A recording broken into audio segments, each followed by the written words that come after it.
Before TV and film were a thing, theater made up a large part of popular media. It was accessible to those who were not literate, and through spectacle, eye-catching, exhilarating live exploits, it could amass large audiences across social classes and cultures. Because of this widespread access, theatrical performance, which were popular, could be or become potent tools for the dissemination of ideology. One of the best examples of this is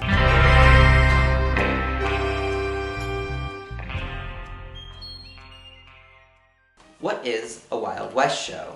Wild West shows were touring productions which sensationalized and fictionalized different elements of life in the Wild West, and were a cross between drama, historical reenactment, and circus. They were outdoor 2 to 3 hour extravaganzas, and would include feats of horsemanship and marksmanship, Western vignettes that depicted frontier life and the heroic deeds of cowboys and settlers, Indian-themed vignettes that presented their culture and customs, examples setting up a village and dancing, and reenactments of famous battles, such as the Battle of Little Bighorn, or at the very least, a generic Indian attack on a settler's cabin or an immigrant wagon.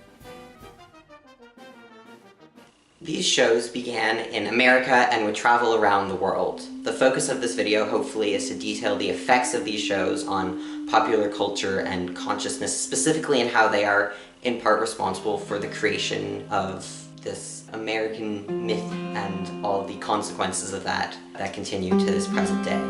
But first, we have to understand the context of these shows, and for that, one must be aware of what the Wild West was.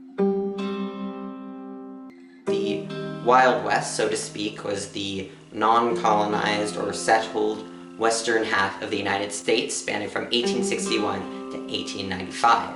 The first Wild West show came at the tail end of the 19th century, after the so-called settling of the West had been completed.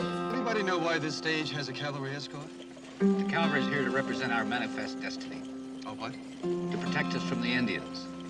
You may have noticed that we white people have a way of taking what we want without regard to what the present owner might think about it. Some people could call it stealing. We call it manifest destiny. The most aggressive time of westward expansion began in 1862 with the Homesteaders Acts, which was a law that made any man could lay claim to 160 acres of land in the West. This led to many trails and wagon parties being made or making their way west in hopes of prosperity. The most famous trail being the Trail to Oregon. The American frontier is considered to have lasted until 1890, when the U.S. Census announced that the whole country had been settled. Buffalo Bill, born William Frederick Cody, was born February 26, 1846, in Scott County, Iowa. He was an American buffalo hunter, U.S. Army Scout, Pony Express rider, Indian fighter, actor, and impresario who earned the nickname Buffalo Bill when he won a buffalo shooting contest. Buffalo Bill's celebrity began in 1869 when Ned Buntline wrote a dime novel about Cody called Buffalo Bill, the King of Bordermen. Now, dime novels were short, cheap, brightly illustrated novels that only cost a dime, usually, and were often serialized, published weekly in booklets. The first Wild West show that he would create, titled The Wild West Buffalo Bill and Dr. Carver U.S. Scouts Rocky Mountain and Prairie Exhibition, occurred May 18, 1883 in Omaha, Nebraska. Buffalo Bill's Wild West show was the blueprint that all of these other Wild West shows would follow. By the turn of the 20th century, Buffalo Bill was one of the most famous men in the world. And it was through this popularity that Wild West show's ideas and images became so ingrained within American culture and the world at large. Cowboys were, of course, a real thing, and still are a real thing to this day. But what people think of when they think of cowboys has been greatly influenced by Western film and television, which, again, in turn took great inspiration from Wild West shows and Western dime novels. Real historical cowboys came from the Mexican vaqueros tradition, wrangling cattle on horseback. About 12% of cowboys were Mexican or Mexican-American at the time, and about 25% of cowboys were black, making about 1/3 of the cowboy profession people of color. But in the public conscience, it would seem all cowboys were white and less preoccupied with wrangling cattle than fighting off hostile Indians, pursuing rustlers, saving the rancher's daughter from Mexican raiders, and engaging in quick-draw gunfights in dusty streets. The Cowboy of the Wild West show, the white cowboy hero shooting trick shots and beating the Indians, the cowboy is now a sheriff, a frontiersman, a soldier, an outlaw, and any and all of the above, even if he's never gone near a cow. If he's got a hat, a horse, and a pistol, that's a cowboy. The romanticization of frontier life has one unavoidable issue, and it is the inherent romanticization of the murder and displacement of thousands of Native American peoples and tribes. Remember the buffalo shooting contest the Buffalo Bill won that earned him his nickname?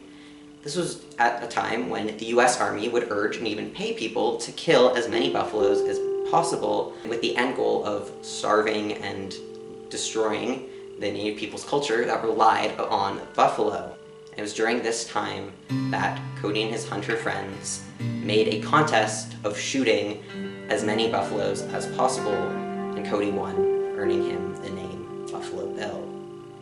During the run of his shows, Buffalo Bill employed many Native performers from numerous tribes, including Lakota and Sioux, though they were never or rarely employed for more than one season, because he said he didn't want to keep them away from people for too long. But Wild West shows exploited and appropriated Native peoples and cultures in order to sell tickets and draw in crowds. But many Native performers performed willingly in the shows for various reasons, and obviously we can't know specifically all of them, but we do know one of the reasons Sitting Bull agreed to tour with Allen, doing a different kind of show slightly before Buffalo Bill in 1884, was so he could visit with President Grant, and it is likely that Sitting Bull expected similar experiences and opportunities for access with government officials while touring with Buffalo Bill's Wild West show in 1885. This publicity and public interest allowed for Native people to try to push their own interests and bigger audiences with more important people through this show. However, the use of stereotypes, which have been perpetuated through the years, the Cowboys versus Indians framework, almost always paint the Indians as the bad guys, as they were in opposition to the white frontiersmen whom the majority white crowd would identify with and tended to root for. Wild West shows not only disseminated the new American mythology across the United States, but also across the seas, particularly in Europe. In 1886, Buffalo Bill was invited to perform as part of London's Americanization. All the upper crust of England society flocked to where Cody had set up his show in the 23-acre American exhibition site. It was on May 11th of that year that Queen Victoria attended their performance, which was her first appearance in person at a public performance since her husband's death 25 years prior. All this to say is that the power of the Wild West show's popularity worked very effectively as aids to foreign policy, and this use of mass or popular culture in order to work towards a nation's international goals, either intentionally or not, was on the rise in this era and is demonstrated no better than here with these Wild West shows. Buffalo Bill show went on to tour Europe and performed for many more kings and royalty, though it must be noted that Cody's show earned part of its reputation by being considered authentic to the Wild West experience, which, as we've established, wasn't the case. As Buffalo Bill's show toured globally, it started focusing more and more on militarism and contemporary international affairs, and this also included more people from across the world, these being the Rough Riders of the world, Hawaiian cowboys and Cuban, Filipino, and Japanese cavalry units. However, their inclusion was not always well received. For example, though initially well received for having fought against the Spanish, Filipino performers in the shows would eventually be booed because they fought back against American occupation. End of the 19th century saw America once a fighter against the idea of empire, seeking more or less to become one itself, and these conquests were often repeated and glamorized in Buffalo Bill's Wild West shows. Benita Data, a professor of French studies on the impact of Wild West shows and what they represented globally, writes about how Wild West shows in France were not only being a romanticized homage to the Wild West, but also served as a show of force for the growing power and influence of the United States of America.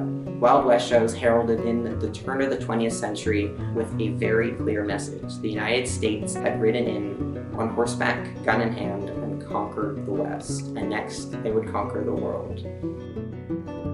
The impact of Wild West shows is still felt to this day, in more mundane ways and in more serious ways. The image of the cowboy has been altered surely with television and film, but the original ideas of the Wild West and its inhabitants were formed by shows like Buffalo Bills. These performances did not just alter history in the public perception, but created a mythology, one of the first uniquely American mythologies. Modern American conservatives love cowboys. Look at any GOP convention or rally and you're sure to spot at least a dozen Stetsons, even though, historically, cowboys never wore Stetsons. But that doesn't matter.